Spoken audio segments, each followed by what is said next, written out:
तो दोस्तों स्वागत है आप सभी का ऋषभ क्रिकेट सेंटर में। और जीत लिया है भारत ने तीसरा वनडे इंटरनेशनल मुकाबला और चैंपियंस ट्रॉफी से पहले चैंपियन वाली तैयारी कर ली है हमारी टीम इंडिया ने। तो बात करने वाले हैं आज इस तीसरे वनडे और अंतिम वनडे इस इंटरनेशनल मुकाबले की, और बात करेंगे जो कि चैंपियंस ट्रॉफी में भारत अपनी कैंपेन की शुरुआत करेगा 20 फरवरी से। तो कैसी वहां भारत की प्लेइंग 11 हो सकती है, तो बात करेंगे चैंपियंस ट्रॉफी के बारे में भी। लेकिन अभी तो शुरुआत करते हैं इस तीसरे वनडे इंटरनेशनल मुकाबले से, और बात भी करेंगे ये जो स्क्वाड अनाउंस हुआ है, जो कि मैंने आपको इस भारत बनाम इंग्लैंड के तीसरे ओडीआई के प्रीव्यू में बता भी दिया था, लेकिन एक बार फिर से बात करते हैं। तो सबसे पहले एक बार नजर डाली जाए इस तीसरे वनडे इंटरनेशनल मुकाबले पर, जो कि खेला गया अहमदाबाद में। और अहमदाबाद में भारत ने 19 नवंबर यानी कि विश्व कप 2023 के फाइनल के बाद से पहला अंतरराष्ट्रीय मुकाबला भारत ने खेला। और टॉस एक बार फिर से वैसे जीता जॉस बटलर ने। इस बार जरूर फैसला लिया पहली गेंदबाजी करने का, लेकिन नतीजा जो रहा वो एक बार फिर से वो थोड़ा सा ये बताता है कि हो क्या गया यार इस इंग्लिश टीम को। क्योंकि मतलब अब क्या कहा जाए और कैसे एनालिसिस किया जाए इस इंग्लिश टीम का, क्योंकि पहले बैटिंग यानी कि भारत की थी और बदलाव किए भारत ने, क्योंकि प्लेइंग 11 के ऊपर जो कि चर्चा थी इस तीसरे ओडीआई से पहले कि भारत क्या क्या बदलाव करेगा। भाई बदलाव किए, क्योंकि मोहम्मद शमी आज नहीं खेले, मेरे हिसाब से खिला सकते थे लेकिन नहीं खेले, और उनकी जगह अर्शदीप सिंह आए। हर्षित राणा रहते हैं प्लेइंग 11 में। वरुण चक्रवर्ती की जगह मौका दिया गया कुलदीप यादव को, और रविंद्र जाडेजा की जगह मौका दिया गया वॉशिंगटन सुंदर को। और बात हो रही थी, वो चल भी रही थी कि यार क्या केएल राहुल की जगह ऋषभ पंत को मौका मिल सकता है। ना चीना, ऋषभ पंत मतलब वो खेले ही नहीं इन 3 मैचेस के जरिए। ऐसे मौका मिल सकता था क्योंकि राहुल को बाहर बैठा सकते थे इस तीसरे वनडे इंटरनेशनल मुकाबले से, और ऋषभ को एक मौका दे सकते थे। मतलब वो होता है ना चैंपियंस ट्रॉफी से, आईसीसी चैंपियंस ट्रॉफी के एक टूर्नामेंट से पहले आप नहीं चाहते कि कोई भी खिलाड़ी वो बिना मैच खेले वो सीधे तौर पे एक बड़े टूर्नामेंट में पहुंचे। तो अब मैच की बात कर ली जाए। पहले यानी कि बैटिंग भारत की थी इस सीरीज में, पहली बार बैटिंग भारत ने करी। तो शुभमन गिल आते हैं, मतलब अहमदाबाद में जब भी हम वो जाते हैं तो अगर शुभमन गिल खेल रहे हैं तो भाई रन ना बनाए, ऐसा वो 10 में से 1 बार ही होगा, 9 बार तो रन बनाएंगे। और भाई क्या बैटिंग करी वैसे, क्योंकि रोहित का बैट जरूर नहीं चला, लेकिन सवाल तो था क्योंकि रोहित शर्मा ने कटक में रन बना दिए थे, शतक लगा दिया था। तो विराट कोहली के ऊपर नजर थी इस मुकाबले में, उन्होंने बनाए रन, मतलब अर्धशतक लगाया। और ये थोड़ा चैन तो मिला है, थोड़ा सा सुखद पल भी है कि रो और को के रन आ गए हैं फाइनली चैंपियंस ट्रॉफी से पहले। तो पहले जो कि भारत की बैटिंग थी तो एक अच्छा मतलब टोटल लगाया भारत ने, जिसमें शुभमन गिल का शतक था 112 उन्होंने बनाए, विराट कोहली का अर्धशतक था। कुल मिलाकर श्रेयस अय्यर ने भी अच्छी बैटिंग करी यार, क्योंकि जब मिडल ओवर की हम फेज की बात करते हैं तो अय्यर ने क्या मोर्चा संभाला, उसकी तारीफ वो करने योग्य है। क्योंकि सबसे मुश्किल काम होता है एट नंबर 4 वनडे फॉर्मेट में, आप किस तरीके से पहले बल्लेबाजी को मतलब संभालते हैं, ना केवल अपनी टीम की बल्लेबाजी को, किस तरीके से आप अपनी पारी की रचना करते हैं। श्रेयस अय्यर की इस पारी ने वो सब बताया। तो कुल मिलाकर भारत ने 356 रन बना दिए, जिसमें आदिल रशीद का अगर हम बात करें इंग्लैंड के नजरिए से तो इस दौरे के एक कमाल के मतलब इंग्लैंड की ओर से जो गेंदबाज रहे हैं, स्पिनर रहे हैं, वो रहे हैं आदिल रशीद। ना केवल T20 आइस में भी बल्कि ओडीआईज में भी। यहाँ पे भी 4 विकेट चटकाए, 2 विकेट मैकवुड के नाम भी, जो रूट को भी मिल गया 1 विकेट।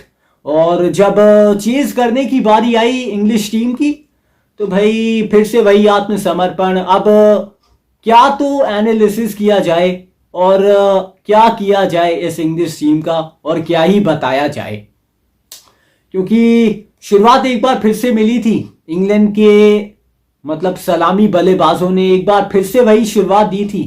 मतलब अर्धशतकीय साझेदारी प्रदान करी थी बेन डकेट और फिल सॉल्ट ने, लेकिन 10 ओवर के अंदर जरूर बना लिए थे 70 से 75, 80 से 85 रन। लेकिन एक बार फिर से वही कहानी, और एक बार फिर से मतलब हाल जो है वो एक बार फिर से बेहाल दिखा इंग्लैंड का। मिडल ओवर की फेज में जैसे ही पावर प्ले खत्म हुआ, इनकी बल्लेबाजी वो दह गई, मतलब बह गई। मतलब 1 विकेट वो गिरता है फिर तो रुकने का नाम नहीं लेता, मतलब छठ से वो छड़ी लग जाती है विकेट्स की। कुल मिलाकर इंग्लैंड 214 के स्कोर पे सिमट गया और भारत ने एक और मुकाबला इस सीरीज में जीत लिया। 3-0 के इस बड़े मार्जिन से हराया इस इंग्लिश टीम को। मतलब पार्टिसिपेट ही कर रहे थे, जीत तो वैसे भारत ही रहा था। तो एक बड़ी जीत भारत की 142 रनों से, और इंग्लैंड का सफाया कर दिया गया है, 3-0 से उनको हरा दिया गया है। और अगर गेंदबाजी की हम बात करें, भारतीय गेंदबाजी की, तो भाई हर्षित राणा मतलब चैंपियंस ट्रॉफी के स्क्वाड में है। और मतलब पहला स्पेल इन 3 मैचेस में भाई महंगे साबित हुए, लेकिन जब दूसरे स्पेल तीसरे स्पेल में आए तो उतने ही कंजूस भी दिखे। मतलब रन नहीं दिए और विकेट चटका दिए, मतलब वापसी करी। अब अर्शदीप सिंह, अगर भारतीय गेंदबाजी लाइनअप अगर इस स्कोर कार्ड को देखें, तो अर्शदीप सिंह 5 ओवर में 33 रन 2 विकेट। मतलब नई गेंद से विकेट चाहिए हो तो अर्श को बुलाओ, विकेट पाओ। ये एक नया फॉर्मूला जो कि इस वनडे फॉर्मेट में थोड़ा सा बनता हुआ नजर आ रहा है। T20 आइस में ये फॉर्मूला है भारत के लिए। हर्षित राणा, जैसा कि मैंने आपको बताया, पहले स्पेल में महंगे, दूसरे तीसरे चौथे स्पेल में वो लाजवाब। 5 ओवर में 31 रन दिए, 2 विकेट इस मुकाबले में भी चटका दिए। वॉशी सुंदर 5 ओवर में 43 रन 1 विकेट उनको भी मिला। अक्षर पटेल और हार्दिक पांड्या को भी 2-2 विकेट मिले। 1 विकेट मिला कुलदीप यादव को भी, जो कि उनको भी वो थोड़ा विश्वास तो प्रदान करेगा, उनको भी वो थोड़ा आत्मविश्वास तो देगा ये विकेट। क्योंकि आप चाहते हो बड़े टूर्नामेंट से पहले वो, अगर आप बल्लेबाज हो तो रन बन जाए बैट से, और अगर आप गेंदबाज हो तो भाई विकेट मिल जाए, और अगर आप फील्डर हो तो शानदार कैचेस आप पकड़ लें। तो 3-0 से भारत ने ये सीरीज जीत ली है और सुपड़ा साफ कर दिया गया है अंग्रेजों का। तो अब बात कर ली जाए चैंपियंस ट्रॉफी की भी, क्योंकि 3 मैचेस ये बड़े इंपॉर्टेंट थे ना चैंपियंस ट्रॉफी से पहले। तो जो कि कल रात देर रात जो कि बदलाव किया गया, जसप्रीत बुमराह को जो कि इंजरी थी, वो अनफिट थे तो उनको बाहर वो कर दिया गया, और भारत के लिए वैसे ये बहुत बड़ा झटका है। लेकिन अब जो कि अब भारत को अब कुछ ही दिन बाद 20 फरवरी से अपनी कैंपेन की शुरुआत करनी है, जो कि बांग्लादेश के विरुद्ध भारत अपनी कैंपेन की शुरुआत करेगा। लेकिन अगर आप इस स्क्वाड पे नजर डालो जो कि अब आपके सामने है, तो भाई देखिए बॉक्सेस को जरा टिक कर लेते हैं। रोहित शर्मा भाई कटक में शतक जड़कर अपना बॉक्स टिक कर लिया।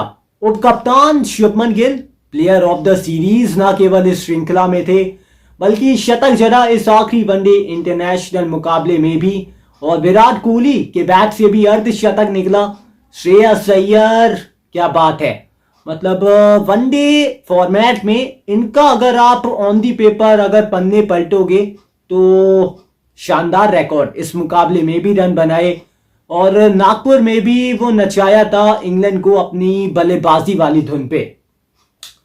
केएल राहुल बैट के साथ उतना अच्छा कंट्रीब्यूट वो नहीं कर पाए इस सीरीज में, दो मुकाबलों में तो वो बैटिंग ही उस समय आई जब मैच लगभग वो खत्म होने की कगार पे था। तीसरे मुकाबले में वो 40 रन जरूर बनाए, लेकिन थोड़ा सा असहज वो थोड़ा लगे, सवाल तो रहेगा। ऋषभ पंत जिन्हें मौका मिला नहीं इस पूरी सीरीज में, तो देखना होगा क्या उन्हें आगे चल के मौका मिलता है या नहीं। हार्दिक पांड्या गेंद के साथ इन्होंने कमाल किया और बैट के साथ भी वो थोड़ा कंट्रीब्यूट इन्होंने किया। रविंद्र जडेजा इस मुकाबले में नहीं खेले तीसरे मुकाबले में, लेकिन दो मुकाबले में जिस तरीके से गेंदबाजी करी वो तारीफ योग्य है। अक्षर पटेल ने भी वही काम किया जो रविंद्र जडेजा मतलब कर रहे थे। वॉशिंगटन सुंदर इस मुकाबले में इन्हें मौका मिला और एक विकेट इन्होंने भी चटकाया। वरुण चक्रवर्ती इस मुकाबले में नहीं खेले, लेकिन खेले थे कटक में, एक विकेट जो कि चटकाया था। कुलदीप यादव को भी एक विकेट मिला। हर्षित राणा का डेब्यू हुआ था जो कि नागपुर में, 3 विकेट वहां चटकाए थे और इस सीरीज में भी विकेट चटकाए हैं। उनके आत्मविश्वास के लिए यह अच्छा।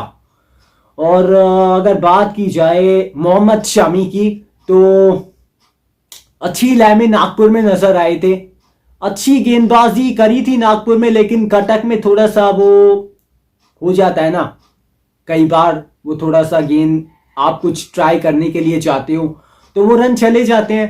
तो मतलब कुल मिलाकर अच्छा ये अब लगा है कि सारे बॉक्सेस वो टिक हैं। मोहम्मद शामी भी लगभग वो थोड़ा सा फिट अब अपनी लय में नजर आने लगे हैं। अर्शदीप सिंह जो कि ये तीसरा वनडे इंटरनेशनल मुकाबला ही खेले थे और पावर प्ले ओवर में मतलब 1 से 10 ओवर में नई गेंद के साथ इन्होंने मोर्चा संभाला इस तीसरे वनडे इंटरनेशनल मुकाबले में और चलता किया बेंडकिट और फिल सॉल्ट को और चटकाए 2 विकेट। तो भाई सारे बॉक्सेस चेक हैं। शुभमन गिल का शतक आ गया, रोहित शर्मा ने रन बना दिए, विराट कोहली ने रन बना दिए और अब ये जो टीम है अब लग रही है कि भाई चैंपियंस ट्रॉफी से पहले एक चैंपियन वाली तैयारी भारत ने कर ली है। तो अब जसप्रीत बुमराह जो कि नहीं है चैंपियंस ट्रॉफी के स्क्वाड में, तो किस तरीके की वैसे प्लेइंग 11 भारत बना सकता है अगर उसके ऊपर बात करें। लेकिन उससे भी पहले बात कर लेते हैं, एक बार देख लेते हैं भारत का शेड्यूल जो कि ग्रुप मैचेस हैं भारत के। तो पहला मुकाबला भारत का 20 फरवरी को है बांग्लादेश के खिलाफ, जो कि भारत का पहला मुकाबला है। उसके बाद 23 फरवरी को भारत का एक बड़ा मुकाबला, इस टूर्नामेंट का एक्चुअली महामुकाबला, इंडिया वर्सेस पाकिस्तान यानी कि जंग ऐलान, और दुबई का होगा वैसे मैदान। मुकाबला नंबर ये दूसरा है, ये प्रेशर वाला मुकाबला है। इसके बाद एक लंबा ब्रेक है वो लगभग 10 दिन का। उसके बाद भारत अपना मुकाबला खेलेगा, आखिरी ग्रुप मुकाबला वो खेलेगा भारत न्यूजीलैंड के खिलाफ। उसके बाद अगर भारत सेमीफाइनल और फाइनल में अपनी जगह बनाने में कामयाब हो जाता है तो सेमीफाइनल और फाइनल मुकाबला खेला जाएगा। मार्च को रिजर्व डे भी रखा गया है। तो कुछ ऐसा है शेड्यूल भारत का। और अब बात कर ली जाए इस पूरे स्क्वाड की। मैंने बॉक्सेस आपको बताए कौन कौन से बॉक्सेस टिक हैं। अब प्लेइंग 11 कैसी बन सकती है यार इस बांग्लादेश वाले मुकाबले के लिए। अब अगर प्लेइंग 11 हम बनाएं तो कुछ इस तरीके की बन सकती है। आप भी बनाओ यार और आप भी बताओ अपनी प्लेइंग 11 इस चैंपियंस ट्रॉफी के पहले मुकाबले के लिए भारत की। तो बताओ आप कमेंट सेक्शन के जरिए। लेकिन अब प्लेइंग 11 मैं एक्चुअली बनाता हूं। तो भाई देखिए, अब कप्तान रोहित शर्मा, उनके साथ उप कप्तान शुभमन गिल, तीसरे नंबर पे विराट कोहली, चौथे पे श्रेयस अय्यर, पांचवे पे मैं जाऊंगा ऋषभ पंत के साथ। अब क्यों जाऊंगा?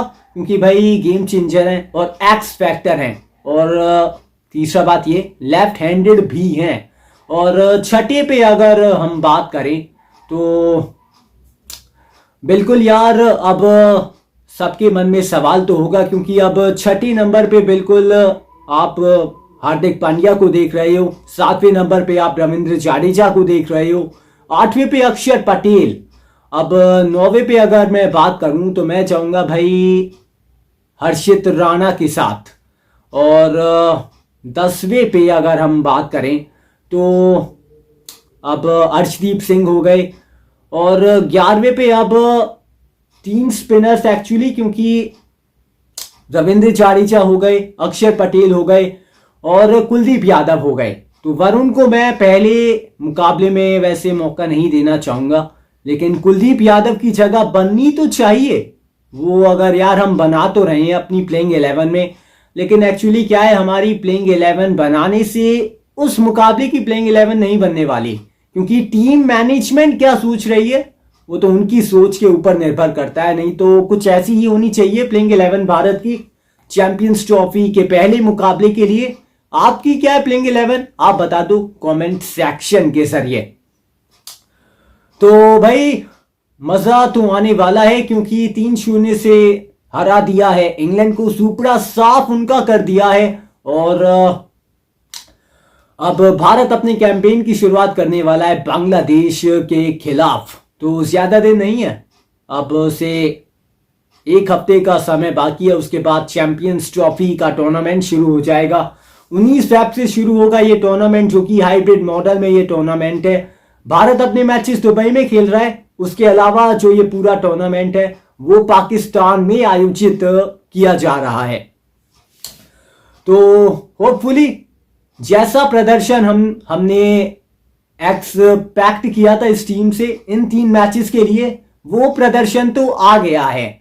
लेकिन अब जो एक्सपेक्टेशंस है ना, वो है चैंपियंस ट्रॉफी को जीतने वाली।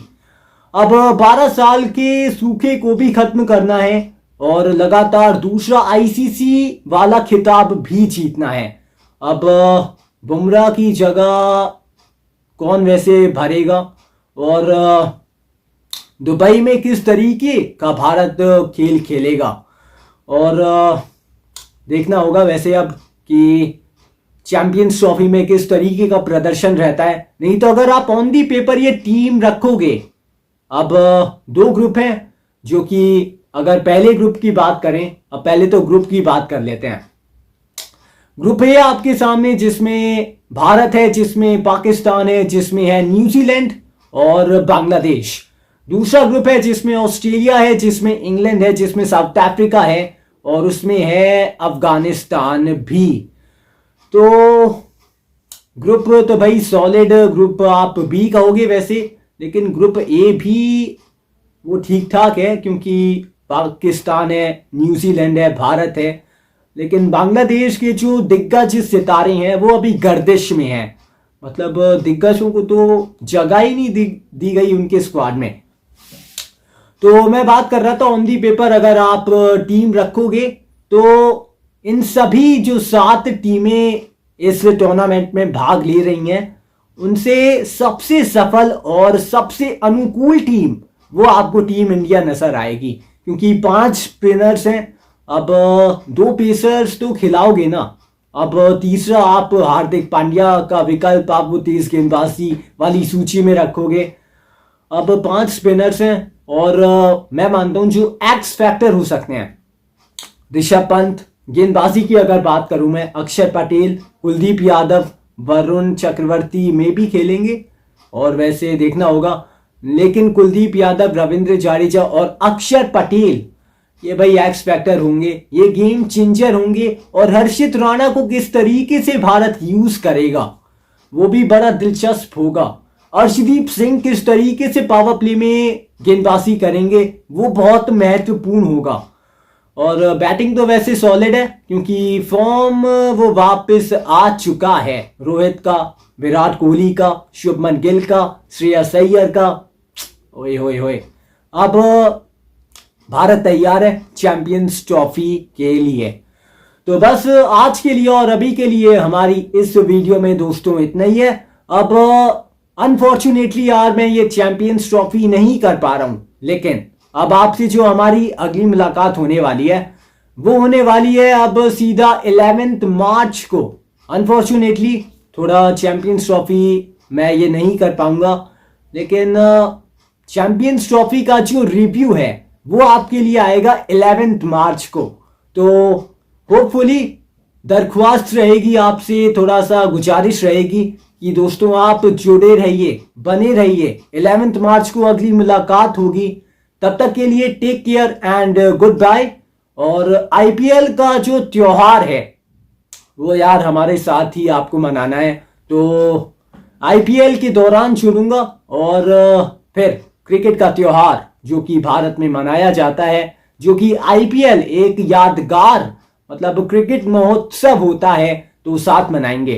तो जुड़े रहिए, बने रहिए। इसलिए मैं आपसे थोड़ा गुजारिश कर रहा हूं यार, थोड़ा जुड़िए। मतलब अब आपका भी ये असली टेस्ट है कि आप कब तक जुड़े रहते हो, क्या आप अपने इस क्रिकेट के प्लेटफॉर्म को अपना मानते हो या फिर नहीं। तो जुड़े रहिए, बने रहिए। होपफुली आप जुड़े भी रहेंगे और बने भी रहेंगे, ये थोड़ा विश्वास है मुझे आपके ऊपर। तो बने रहिएगा, जुड़े रहिएगा। अब आपसे हमारी अगली मुलाकात होने वाली है सीधा 11 मार्च को। तब तक के लिए take care and goodbye. और अपना बहुत ख्याल रखिएगा और सुरक्षित रहिएगा।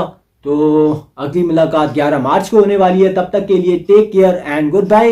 इस रिव्यू में बस इतना ही है। मैंने आपको इस तीसरे ओडीआई के बारे में बताया, मैंने आपको इंडिया की चैंपियंस ट्रॉफी के लिए 11 भी बताई, मैंने सब कुछ बता दिया। अगर कुछ रह गया है तो कमेंट सेक्शन में आप बता दो। आज के लिए अभी के लिए इतना ही है। तो आप फटाफट से अपने वो 3 काम और कर दो। फटाफट से 3 काम कौन से? वीडियो अच्छी लगी हो तो भाई कर दीजिए लाइक और कर दीजिए अपने इस प्यारे से चैनल को सब्सक्राइब, नोटिफिकेशन की घंटी को बजा दीजिए। और तीसरा ये, अपने फैमिली, अपने फ्रेंड्स के पास अपने क्रिकेट के प्लेटफॉर्म यानी कि ऋषभ क्रिकेट सेंटर को कर दीजिए शेयर भी। अगली मुलाकात होने वाली है 11 मार्च को। तब तक के लिए take care and goodbye. I hope आपने हमारी वीडियो को एंजॉय किया होगा दोस्तों। Thank you for watching.